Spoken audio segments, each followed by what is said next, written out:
Coming up today on Locked On Texas Tech, bonus episode, straight cash, homie. Brett Yormark's Big Pimpin' Energy turns into a new agreement between the Big 12, Fox, and ESPN. We are breaking it down next with Chris Level on Locked On Texas Tech.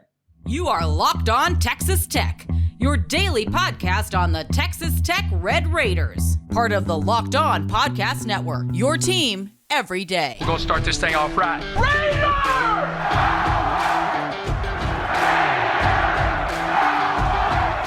Everything runs through Lubbock. Hey, good to see you again on Locked On Texas Tech bonus episode. Chris, we could not sideline Red Raider football conversation in the midst of Red Raider football season, but we also had to make way, well, for some news of a sizable proportion as the Big 12 Conference has a new agreement with ESPN and Fox, basically a re-upping and then some. And I think, at least as far as I'm interpreting this, Brett Yormark has made good on some of what he said he was going to make good on. There's so much to tackle here. I know you've been up to your ears in it, trying to process it all for the folks out there in the Locked On Texas Tech audience. So you feel that way as it relates to Yormark, and man, what else is standing out to you about this new deal? Yeah, Casey, I think he told you what he was going to do, and he did it. I think, because you and I talked about it. He's pretty transparent, pretty brash, and outspoken about it, and even giving you some timetables. And sure enough, I mean, he had a secret, and now everybody knows what the secret was. But so you're in a situation now where you are, the way that this has been reported, you're the only Power 5 league that's going to continue with a contract with ESPN and Fox. You're the only one that's doing that with those two particular entities. So it's going to look very similar to the Big 12 fan as far as where and how they view these games and the content and all those things. There's a few changes, and I think to Brett Yormark's credit, the price actually increases, not lowers, as Bob Bowlesby had feared. So Brett Yormark will be praised for this deal. And what you've ultimately done is you've created a level of security for your league. I mean, you're good for the time being, and it's a shorter term deal, and I'll explain to you why in a second. But ESPN and Fox, are still going to air all your football and basketball. There is one change, though. Some basketball content and games will be on Fox and FS1, which is previously that was all ESPN's property. So they kind of adjust that just a bit. So that's a bit different. And I can keep rambling, Casey, if you want to stop you there for just a second, because that was surprising to see that basketball aspect. Is that more so you think Fox trying to make something out of basketball on their platform? Is it better for Fox right now than it is for the Big 12? Is it better for the Big 12 than it is for Fox? Because I kind of feel like I don't watch a lot of college basketball on Fox. Did they have any prior to this? I don't. Well, I think Big 10. Okay. But the Big 12 is the best league in the country. So did my question make sense in that? Yes. Are we helping Fox here in college basketball season? I think so. And here's what I hope. I hope that some of those games that we're airing on ESPN Plus are now on regular television like Fox or FS1. So it remains to be seen. And keep in mind, this is a contract. This won't kick in until 2025. Oklahoma and Texas are going to be gone at that point. So we're still going to operate as normal for a couple more years. So we're kind of still looking off into the distance, but there is a new deal that will take place from 25 to 2031. But I think that these are the kinds of things that the general consumer or fan of these teams need to comprehend. Basketball, a little bit different in that it could be on some different networks. But hey, if it's not on ESPN Plus and you can find it on a regular cable package or whatever, great. And who knows what cable looks like between now and then too. Yeah. But the other thing too is, and I don't know if we've seen these details yet, don't be surprised if you have some more football games on non-Saturdays. I don't know if you're going to be scheduled regularly on Thursdays or regularly on Fridays. I would guess that I bet there's some level of you'll do a few more of those kinds of things with the new deal, because the ACC, operates on a Friday night and the Pac-12 operate on a Friday night all the time and a Thursday night too. That's just kind of part of their normal TV contract.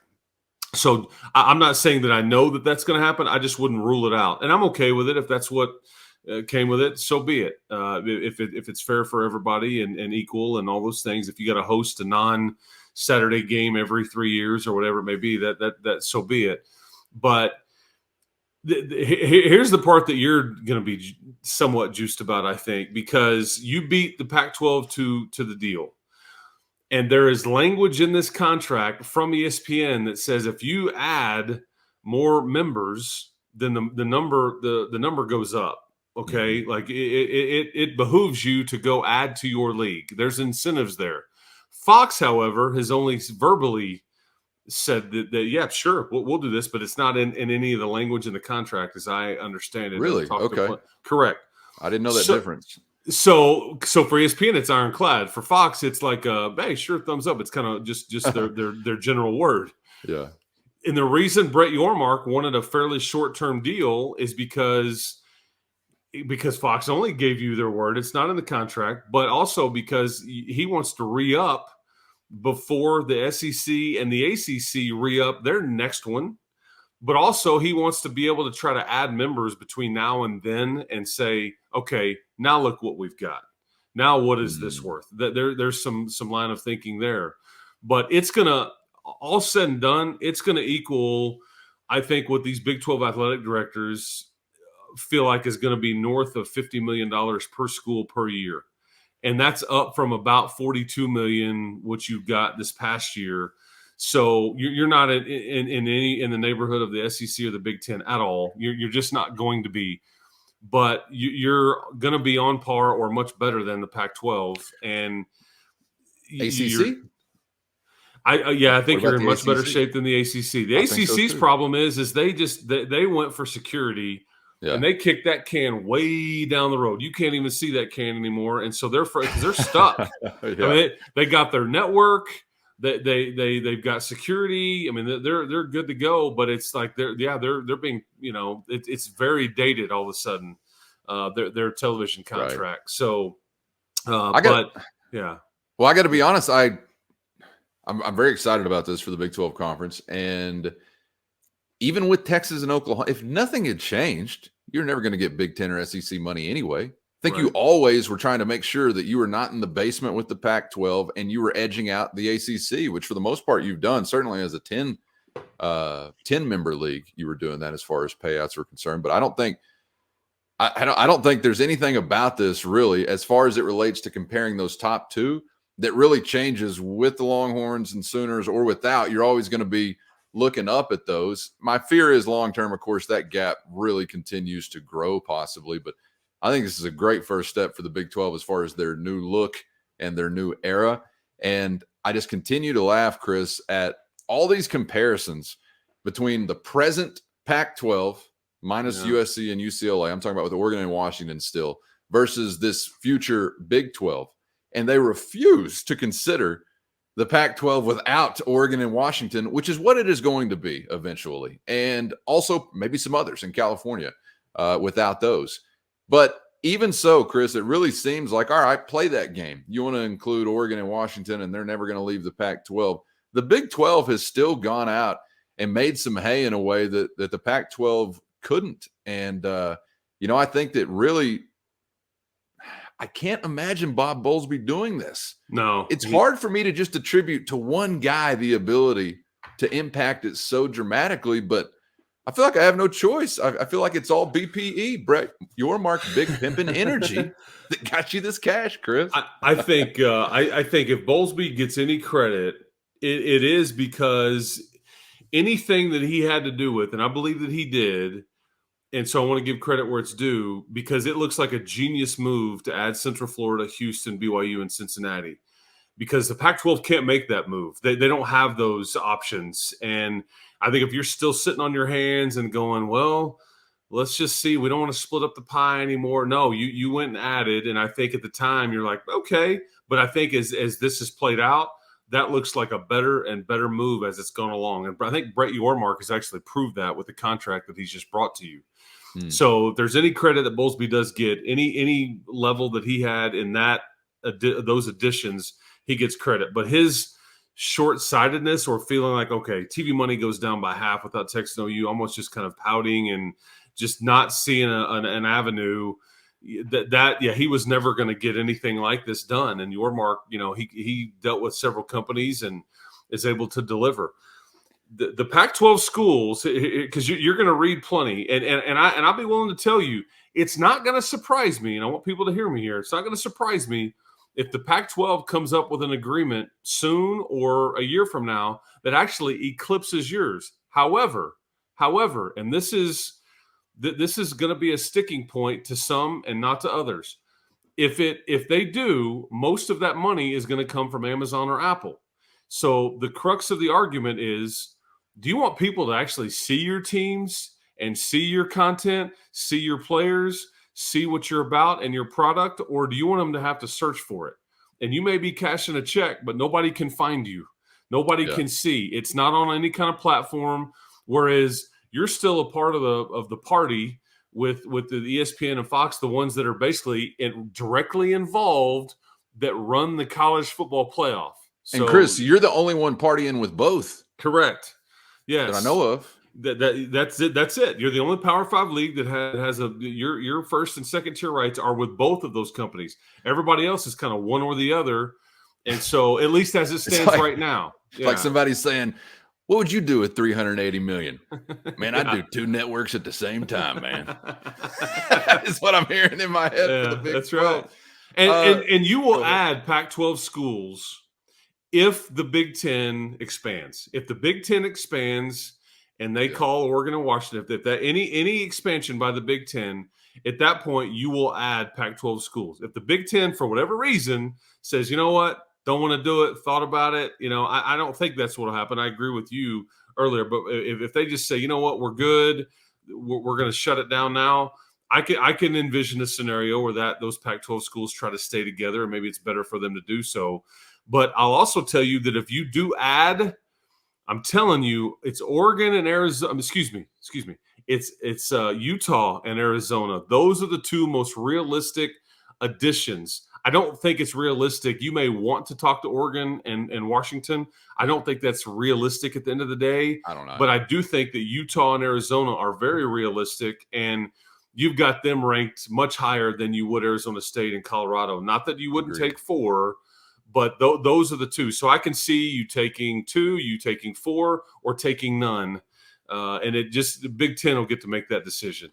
It's fascinating to me to continue to see, I guess, national writers, some West Coast writers, constantly talking about how, truthfully, this is accurate, that the Big 12 doesn't have an Oregon or a Washington. But the Pac-12 doesn't either. The second that the Big Ten comes calling, and it's going to happen. I really don't know how long now, though, because there could be some intermediate Band-Aid where, like you're saying, you see a deal that monetarily eclipses what has happened here for the Big 12 Conference that does, for the present time, involve Oregon and Washington. And can anybody say unequal revenue sharing? And if you can say that, can you say dead conference walking whenever that really sets in? So I feel like it's written in the stars already as to how this is going to play out, but I'm very fuzzy on the timeline. I don't know how quickly or how slowly we might get there. Well, because the Pac-12's, their stuff is up in 24. I mean, so it's not too far out. That's true. Got to make a decision. Your stuff was up in 25, and yet here you are. You just jumped to the front of the line and got a deal done. I just know Brett Yormark really. It was very important to him that people could see and view their content. It was easily accessible.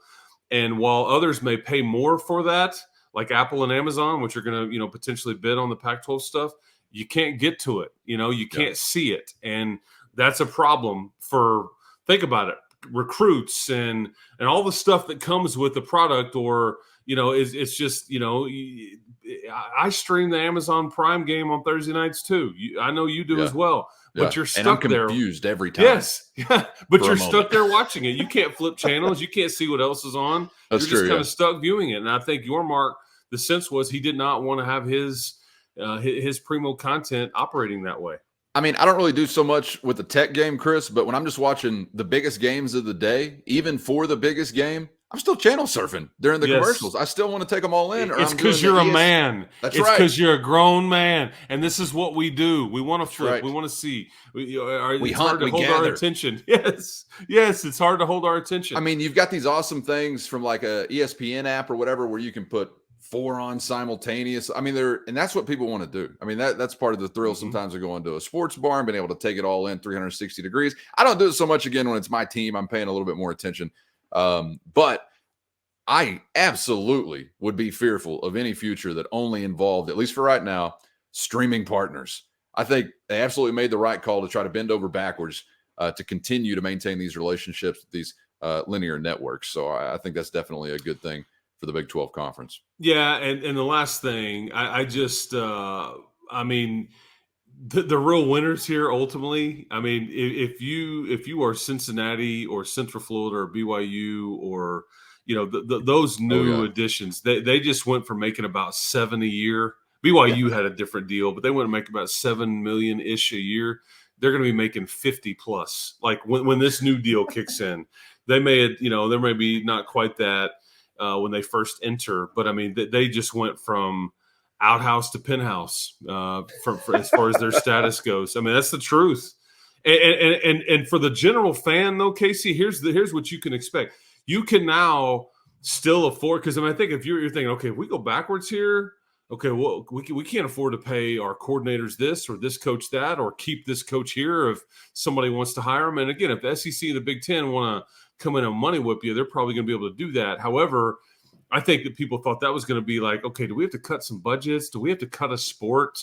Do we have to do? No, you don't have to worry about any of that. And in fact, you're growing. I mean, it's actually going to be much better than you ever have gotten before in a couple of years. And so I just think it's crisis averted. And I think Brett Yormark deserves a gold star, man. And he told you what he was going to do. So guess what? Next time that man says something, I'm damn sure going to listen, because I sure was curious. Okay, we don't know you, man. We don't know you, but you're sure talking a lot. And now guess what? You come through. So guess what? I'm going to believe what you say, man. No doubt about it. And I was going to point out, when you mentioned earlier Bob Bowlesby at the very beginning of the show, you circled back and mentioned this specifically. But yeah, you were saying Bob Bowlesby's talking about it was going to go down, and not just down, by half. He was already chopping us off at the waist and ready to throw us out in the ditch, I guess. So a much different reality than that. And by the way, the thing that pairs with this so nicely that I think was just as important as the monetary value of any contract, path to the playoff. And if it's going to work out like what they're telling us it's going to work out, you have avoided the worst case scenario. I really think so. It's not going to be as good as it ever was or should have been with the Big 12 Conference as originally intended. But as long as Texas is in a conference, your only fate is destruction anyway. I can't wait to see if they destroy another one in the SEC. That should be fun. But you avoided that worst case scenario. You haven't gone to the outhouse, right? If you were a present remaining hateful eight member. No, yeah, and this is so people are clear. This is first and second tier rights. It's going to be about $31-ish million per school. So where am I getting the 50 number? Well, you factor in third tier rights, which you can partner with other schools, and like you can take all those together to ESPN Plus and some of these other entities and let them and farm those out and then get money for that. But then this also doesn't include the NCAA tournament money that you get or the college football playoff money that you get. And that number is expected to go up, especially when the playoff does expand. That number is expected to grow. And then it factors in, okay, how many teams do you get in the NCAA tournament? How, did you have a playoff team and going and all those things? So, and every other league will share in a lot of those monies as well. So it's not like you're getting more than other leagues. They'll all get that. But that's where we get the 50-plus number. So, and is it closer to 50 or is it closer to 59? I don't know. I mean, but it's in the 50s. And the Iowa State athletic director is basically on the record, basically saying as much. I saw that. Yeah, we this is what Jamie Pollard is telling his fan base. This is what we as a department can expect going forward. And so that's a lot more than what you're getting now. And so it didn't go backwards. You didn't stay the same. You grew. And so you've stabilized. Tip of the fate cap to Brett Yormark. Yeah, and you have security. Like you said. You have security. No, nobody's going to poach your league or anything like that unless the SEC or the Big Ten call you, and that's just not going to happen. And it's not a huge – I mean, it's not a long term either. What, 6 years? Yes. So you're here we are in 22, okay, right now, and you're basically good on TV deals and money until 2031. So I mean, you're I think that's a good thing too, honestly. I mean, I really feel like a shorter term as compared to a longer term, if we learned anything from the ACC, is favorable. So good news, I think, for Big 12 fans. I mean, path to the playoff. And look, I know money makes the world go round, but what's money doing for the Aggies through 8 games? And by 8 games, I mean 30 years. So you've still got to connect the dots and willing to roll the dice with Tech's chances as compared to anybody else's to do that. So I think good news for Big 12 fans, no doubt about it. And appreciate the efforts from Brett Yormark, I suppose. And can't wait to see what's coming up this week because the Sunday timing, a little interesting, I thought, as far as the news. So what do they know about maybe news on the West Coast?